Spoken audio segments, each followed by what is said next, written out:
50 साल पहले 1975 से लेकर 2025 तक की ये यात्रा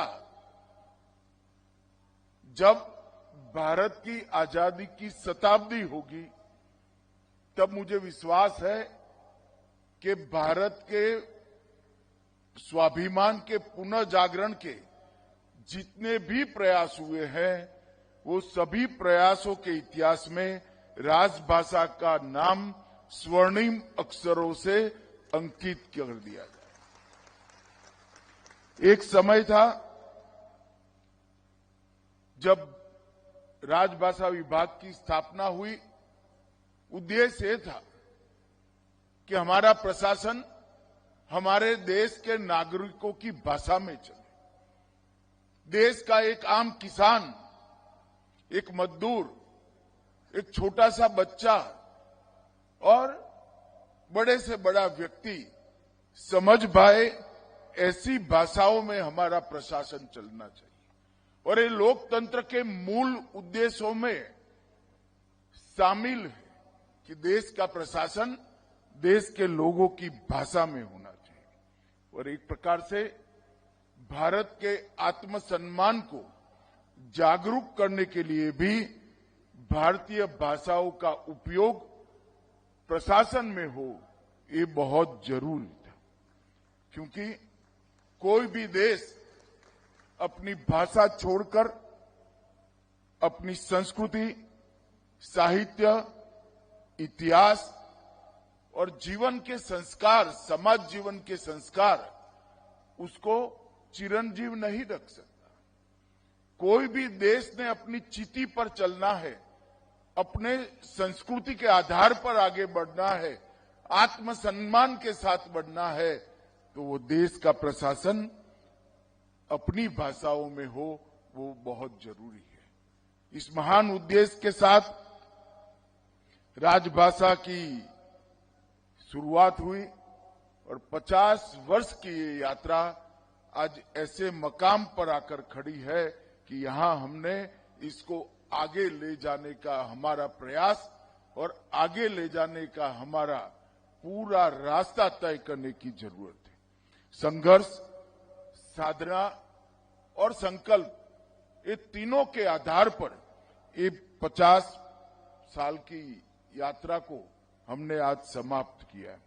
और ये पंच प्रण की बात प्रधानमंत्री जी ने जब आजादी के 75 साल हुए तब कही, उसमें गुलामी की मानसिकता से मुक्ति ये बहुत महत्वपूर्ण प्रण है।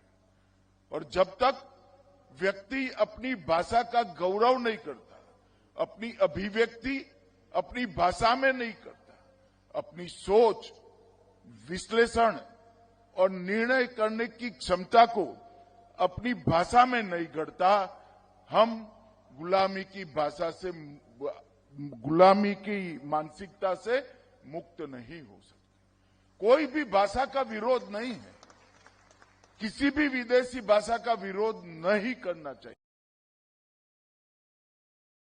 परंतु हमारी भाषा को महिमा मंडित करने का होना चाहिए।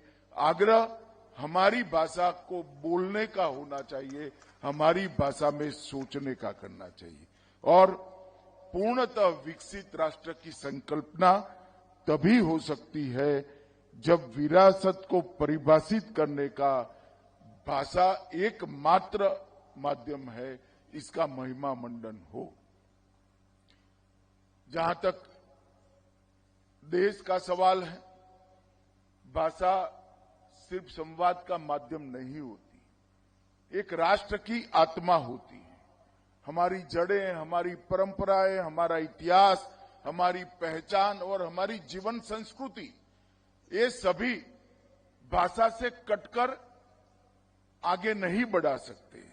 और भाषाओं को जीवंत रखना भी इतना जरूरी है और भाषाओं को समृद्ध करना भी इतना जरूरी है। ये सभी प्रयास हमने आने वाले दिनों में सभी भारतीय भाषाओं पर के लिए और विशेषकर राजभाषा के लिए करने चाहिए। मित्रों, आज बंकिम चंद्र चट्टोपाध्याय की भी जन्म जयंती है। वंदे मातरम ये हमारी देश का आजादी की अभिव्यक्ति का प्रतीक बना और बंकिम बाबू ने जिस भाव के साथ एक गीत को लिखा, पूर्व पश्चिम उत्तर दक्षिण हर जगह पे वो अंग्रेजों को इस देश से निकालने का नारा बना। आज मैं इस अवसर पर बंकिम बाबू को बहुत मन पूर्वक याद कर स्मरण करना चाहता हूं। मित्रों, आज स्मारक सिक्का भी जारी किया गया। राजभाषा विभाग की स्वर्ण जयंती विशेषांक की कॉफी टेबल बुक भी जारी की गई। शोध पुस्तक का भी लोकार्पण किया गया और कई सारे प्रयासों को और कई सारे अच्छे पुस्तकों को आज इसका विमोचन भी हुआ है। राजभाषा को प्रशासन में, तकनीक के क्षेत्र में, विज्ञान के क्षेत्र में और कला के क्षेत्र में प्रस्तापित करने वाले कई पुस्तकों का भी आज विमोचन हुआ। इसके साथ राजभाषा के प्रचार प्रसार के लिए जिन्होंने प्रयास किया है, इसका पुरस्कार देने का भी काम हुआ। मित्रों, विगत 11 साल में मोदी जी ने एक भारत श्रेष्ठ भारत कार्यक्रम की शुरुआत की। काशी तमिल संगमम, काशी तेलुगु संगमम,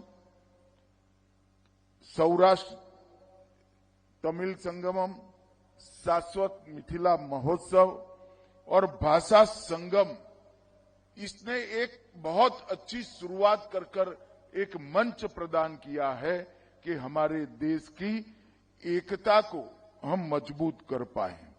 और आज भाषा संगम की पहल पर हर स्कूल में छात्रों को बोलचाल के 100 वाक्यांश 22 संविधान मान्य प्राप्त भाषाओं के सिखाने का कार्यक्रम होता है। ये तो एक नींव डालने का काम है। कई लोग मुझे पूछे हैं इससे क्या होगा। मैं उनको कहना चाहता हूं, जब वटवृक्ष का कोई बीज बोता है तब वटवृक्ष दिखाई नहीं पड़ता है, मगर 50 साल के बाद जब वटवृक्ष बड़ा होता है, सालों तक प्रकृति और पृथ्वी की सेवा करने का काम करता है। आज भाषा संगम की पहल जो शुरू हुई है, मुझे पूरा विश्वास है कि यह आने वाले दिनों में भारतीय भाषाओं की संजीवनी बनेगा, एक वट वृक्ष बनकर आगे बढ़ेगा। मित्रों, कई सारे वक्ताओं ने कई सारी चीजें कही हैं, मगर मैं राजभाषा विभाग के 3 प्रयासों को आपके सामने रखना चाहता हूं। सबसे पहला प्रयास है, हमने एक हिंदी शब्द सिंधु की रचना की। हिंदी शब्द सिंधु एक प्रकार से राजभाषा को स्वीकृत, लचीली और संपूर्ण बनाने का प्रयास है। यहां कई सारे हिंदी के विद्वान बैठे हैं। इनका आग्रह होगा कि हिंदी को ही प्राधान्य मिलना चाहिए, हिंदी को शब्द पर ही आग्रह करने चाहिए। मगर मेरा मानना है किसी भी भाषा को कभी भी समृद्ध करने से हमें रुकना नहीं चाहिए और इसमें परहेज नहीं होना चाहिए। और आम बोलचाल के शब्द चाहे किसी भी भाषा के हो, एक बार हिंदू शब्द सिंधु में आ जाते हैं, आप डरिए मत, आने वाले दिनों में वो शब्द हिंदी के शब्द के रूप में ही प्रतिष्ठित होगा, चाहे किसी भी भाषा। इसलिए सभी भारतीय भाषाओं के शब्द जहां शून्यावकाश है वो शब्द के बारे में, वो शब्दों को हिंदी शब्द सिंधु इस शब्द सिंधु के अंदर संग्रहित करेगा और आने वाले दिनों में हिंदी को लचीली भी बनाएगा, समृद्ध भी बनाएगा। और 2 शब्द सिंधु अब तक प्रकाशित हुए, 2 संस्करण प्रकाशित हुए हैं। अब तक 6 लाख 10,000 शब्द हिंदी में हमने इसका एक शब्दकोश बनाने का काम किया है। और ये आने वाले दिनों में हिंदी को न केवल समृद्ध करेगा, अन्य भारतीय भाषाओं के प्रचलित शब्द आने से अन्य भारतीय भाषाओं से भी जोड़ेगा। तकनीक और विज्ञान के शब्द समाहित करने से हिंदी का तकनीक और विज्ञान के क्षेत्र में, मेडिकल साइंस के क्षेत्र में उपयोग करने में भी बड़ी सरलता होगी। और ये पूरा शब्द सिंधु पूर्णतया डिजिटल वेब आधारित शब्द सिंधु हमने बनाया है और इस पर कई विद्वानों ने कई महीनों तक काम किया है। यूनिकोड फॉन्ट का उपयोग इसके अंदर किया है और 8वीं अनुसूची में शामिल सभी भारतीय भाषाओं के कीबोर्ड की सहायता से टंकन कर शब्द खोजने की सुविधा भी इसमें शामिल की है और हर शब्द का विस्तृत इतिहास भी, अपभ्रंश है तो अपभ्रंश से भी इतिहास लाकर इसके अंदर समाहित करने का काम किया है। मैं सभी विद्वानों को, देश की सभी भाषा के विद्वानों को अपील करना चाहता हूं कि आप हिंदी शब्द सिंधु को और समृद्ध बनाइए। ये प्रक्रिया चालू है, सभी ने इसमें एक बड़ा योगदान देना चाहिए।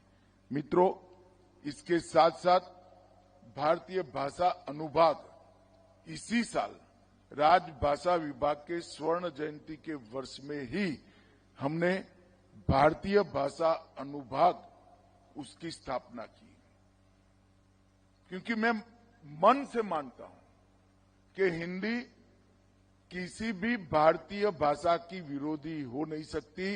हिंदी सभी भारतीय भाषाओं की सखी है और हिंदी और भारतीय भाषा मिलकर ही हमारे आत्मगौरव का उत्थान का जो एक कार्यक्रम है भाषा के माध्यम से, उसको अंतिम लक्ष्य तक ले जा सकते।